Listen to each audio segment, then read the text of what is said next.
Վարչապետ Նիկոլ Փաշինյանը հայտարարել է, որ ի հեճուկս բոլոր դժվարությունների կառավարությունը չի շեղվելու խաղաղության օրակարգից։ Նա հայտարարել է, պատերազմ չի լինելու է խաղաղություն։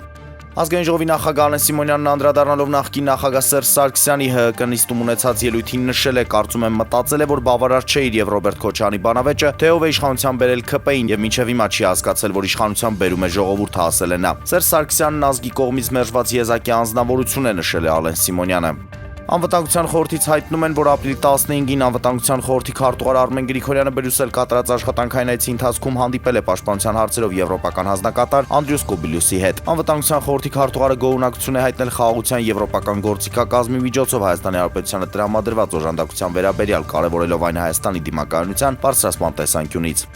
ԵԱԿ-ն որոշումները կայացվում են կոնսենսուսով, մեկ դեմն արդեն հիմք է որոշում չկայացնելու համար։ Ազգային ժողովում այսօր հայտարարել է վարչապետ Նիկոլ Փաշինյանն, անդրադառնալով ԵԱԿ Մինսկի խումբը լուծելու Ադրբեջանի պահանջին։ Սա նշանակում է, որ բոլորն, այդ թվում Հայաստանը եւ Ադրբեջանը, պետք է համաձայնվեն նման քայլի։